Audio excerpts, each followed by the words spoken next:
Guys, Secrets of Strixhaven is genuinely packed with really good stuff.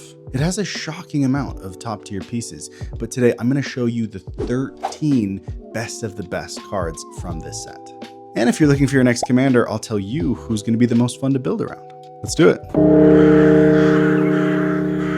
Welcome back to Sadgic the Gathering. I'm your host.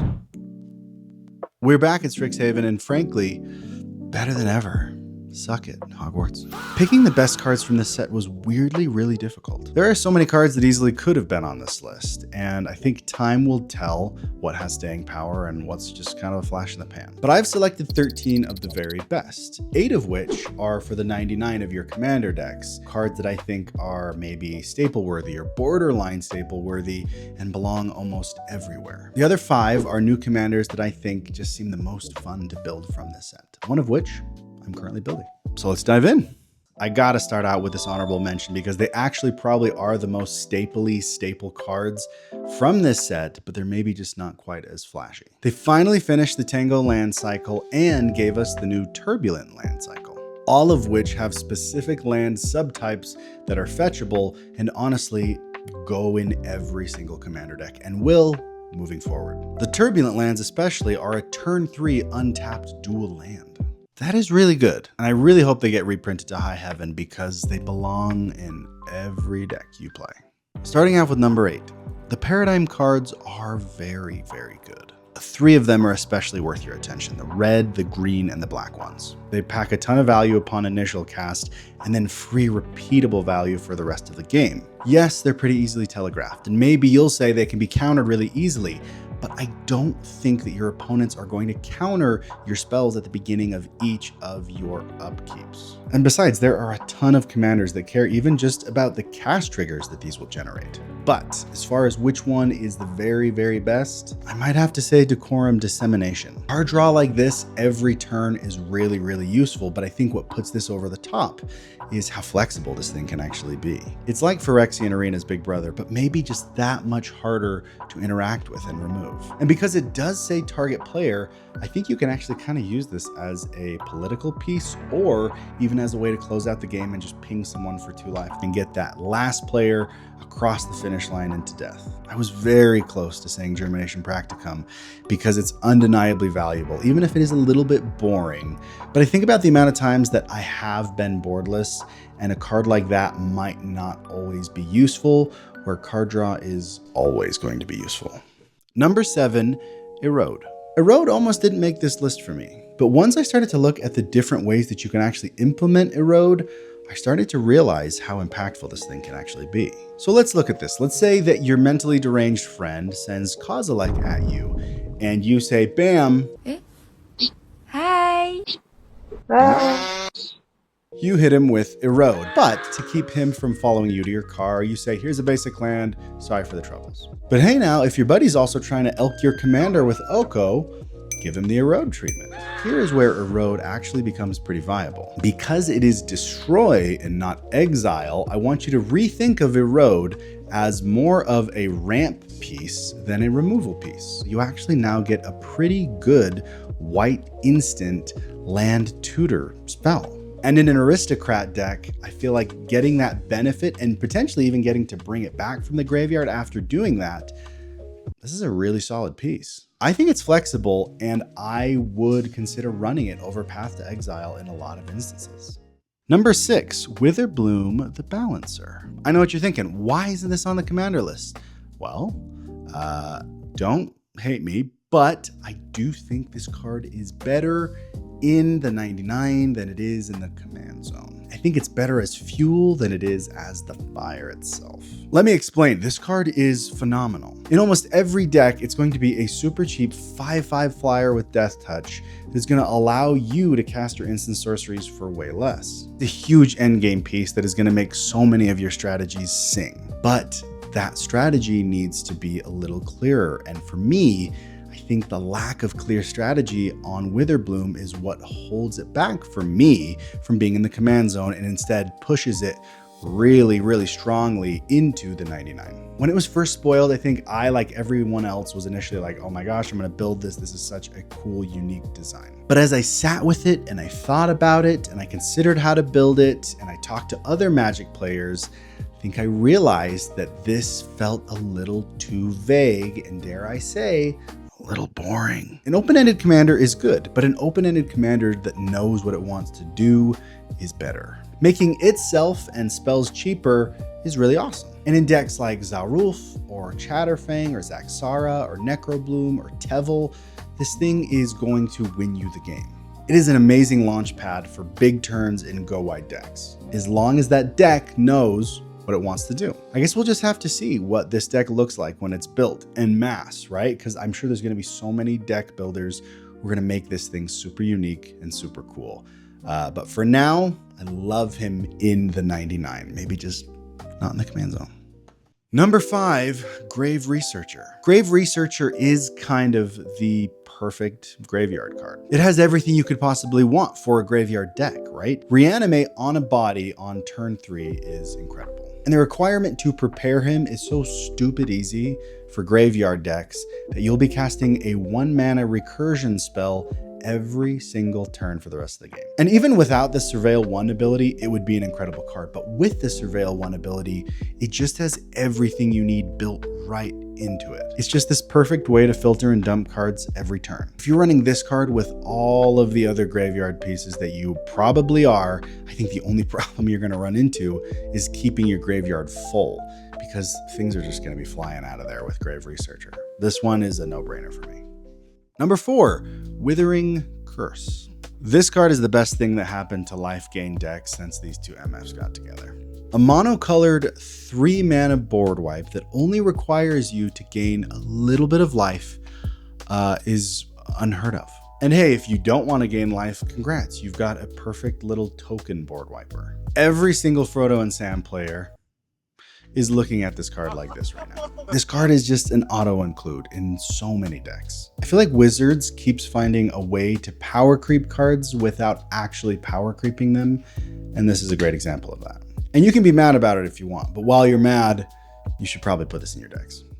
Number 3, what do you call a card that doubles all your mana and goes in every single Spellslinger deck, which means it goes in every single red and blue deck? You call it Resonating Loot. Abilities like these are typically reserved for green, so it's kind of jarring and amazing to see it in red and blue. I think it's pretty clear why this is a really powerful card. I think they put the card draw effect there to remind you that, hey, you are playing red and blue. And maybe since Mirari's Wake gets a little extra sauce, they say, hey, let's give something to the loot as well. This card is definitely in a pretty rarefied space, so I would not be surprised to see the price on this thing shoot up. So if you find one, hold on to it. Resonating Loot is what cards like Finale of Revelation and Crackle with Power have been wanting their whole lives. Pretty wild stuff. Number 2, Fix What's Broken. I don't know if people are aware of how special this card actually is. And look, its little twin brother is pretty great too, but I'll tell you why this card has me so excited. Most mass recursion spells in Magic the Gathering usually come with some kind of caveat or limitation. Like it has to be a certain creature type that can come back, or it costs way too much mana, or everyone gets to bring something back. So when we get a card that says you can bring everything back from your graveyard, creatures and artifacts, and all you have to do is pay 4 mana and a bit of life, I'm stunned, I'm overjoyed. Cards like this just don't really exist at this level. This is a massively impactful card, and I do hope that people start to realize that, because I kind of think it might be slept on a little bit. I feel like it snuck under the radar in previews, but we'll see if people recognize that. In my opinion, this just became the most affordable and strongest mass recursion spell you can get. And at number 1, this card is really stupid, and I'm going to put it in like all of my decks. Whether you're playing removal, whether you're playing auras, whether you're protecting your stuff or doing combat tricks or pumping or whatever, you get to juice your entire board. No limits, no once per turn, nothing. You just get to make your stuff big every time you cast a spell like that. For 3 mana.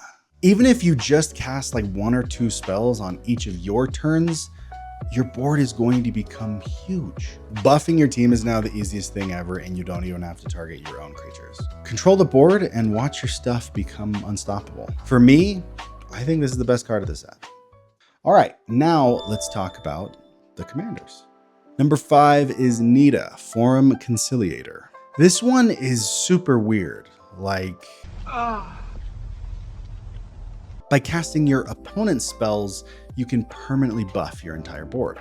As I stated in my last video, I am kind of biased against decks that just steal and play other people's stuff. I do not like touching my opponent's stuff, and I don't want them to touch my stuff. However, I think I want to amend that statement just a little bit. And you can quote me on this. I don't like stealing stuff unless it's a one-time ability or effect, like instants and sorceries. Enchantments, creatures, artifacts, they stick around. They don't belong to you. You don't get to keep them. They're not yours, they're mine. But instants and sorceries are like thoughts, they're ideas, they're hopes, they're dreams. Once they land, they die. They're gone. And you move on with your life. Anita is fun because her sacrifice ability, which is 2 mana, is repeatable, no tapping required. And it scales very nicely with the game. Getting to play your opponent's greatest hits like draw spells, ramp, protection, removal is really fun because you get to play it regardless of the color of their deck. And obviously there are a ton of ways to support this strategy with good sack payoffs. I really like this thing. Sometimes the best commander from the set is in fact the poster child precon commander. Dina Essence Brewer is a Golgari dream, and honestly, she perfectly encapsulates everything fun about Witherbloom. Sack outlet, check. Sack payoff, check. Life gain, check. +1/+1 counters, check. That is a lot of fun abilities to balance and juggle. Dina is deceptively simple, but out of all the commanders from this set, and especially out of all the commanders from the precons, I think she is the easiest to turn into a really, really formidable commander deck. Don't let her once per turn draw effect discourage you. Sacrificing and drawing once on your turn and then once on everyone else's turn is 4 draws per cycle, and honestly, that's better than most commanders anyway. And while I don't really love tap commanders, I think her tap ability is the perfect thing to use in the back half of the game. Once you've got your big pieces in place, you sacrifice the right ones and you juice up the other right ones to win the game. Dina is super cool, and because she's a precon, she might be overlooked, but I think she's one of the most fun to build. Number 3, Berta, Wise Extrapolator. Berta is like the combo commander of all combo commanders. Counter, mana, counter, mana, counter, mana. Simic really did not need a Bergy type ability, but there's a lot of fun to be had with it. Cards like Germination Practicum and proliferate cards like Inexorable Tide are just gonna hit the gas pedal on this thing. I know you're playing this thing for the counter mana ability, but I think Increment is the perfect way to prime and set this thing up. Plus, I love that if we're in a pinch, or honestly just at the end of our opponent's upkeep, we can get an awesome little fractal blocker. I think this deck knows exactly what it wants to be and wants to do. And even inside that, there is so many unique ways to build it. And I think this thing is going to be really, really powerful. Despite what I said earlier about Witherbloom, which I'm sure the comment section will fundamentally rip me a new one for saying, I do believe that all 5 Elder Dragons can do incredible things in the command zone. You really can't go wrong, and while some are better than others, they all deserve a spot here, but there are 2 that I think are just a step above the rest. So for number 2, I'm going with Prismari the Inspiration. Prismari is, to my eyes, the ultimate Izzet commander, right? I mean, it's just a spell slinger's paradise, which means it's everyone else's personal hell. Look, there's no denying that Prismari is going to have agonizingly long turns, but man, piloting this thing is going to be like riding a nuke. Seeing how all the copies are going to stack and interact with each other as the house just burns down around you. You're going to suffer, but you're going to be happy about it. I mean, that's just good fun magic right there. And I actually weirdly like the fragility of this thing. I typically shun 6 mana commanders or higher, but I feel like with the right ramp package or treasure spells, you're going to dump this thing onto the battlefield and you're just going to be fighting off the hordes left and right. It's just going to be a psychotic blast to play this thing. And at number 1, there is to me one perfect Elder Dragon that checks all the boxes and is honestly a perfect commander design. And that is Silverquill, the Disputant. He's under 5 mana. He's a valid attacker himself, and his strategy is really clear on what it wants to do, while also being open-ended enough to bring your own voice to this deck. Your instants and sorceries have casualty, which means death triggers and sack triggers are going to be your best friend. Your token makers are going to be your bread and butter, and black and white interaction pieces and draw spells are going to be what you're copying. And you can finish the game off with your big X spells to decimate everyone. The strategy is so thorough and it's so exciting and it's so fresh. Silverquill can easily become so evil and so vicious, but not off the rails broken. I think he lives in like this perfect zone of being fun to play and kind of being fun to play against. I guess we'll have to see if he's an absolute menace or he keeps the game exciting. But either way, I love the space he occupies. 10 out of 10 commander design, no notes. This is what I'm building. So if we're gonna rank Secrets of Strixhaven on a scale from bad, bad, not good to God mode, I gotta say this thing is amazing. It brings in so many new elements and so many new interactions in the game at large, but pays homage to the old game in such a cool and fun and kind of heartwarming way. It's a set that allows so many different play styles and players to flourish and thrive. I'm honestly pretty blown away by this set. You know, it feels like a tricky balancing act, but it seems like they stuck the landing really well. Well done, Wizards. But tell me what your take is on Secrets of Strixhaven. What's your vote for best card? You know, who do you want to build from this set? Tell me in the comments. And if it is Witherbloom, please don't hurt me. If you enjoyed this video, please subscribe. Your support means the world to us. Thank you guys so much for watching. And as always, subscribe to Sadgic for more magic. See you next time.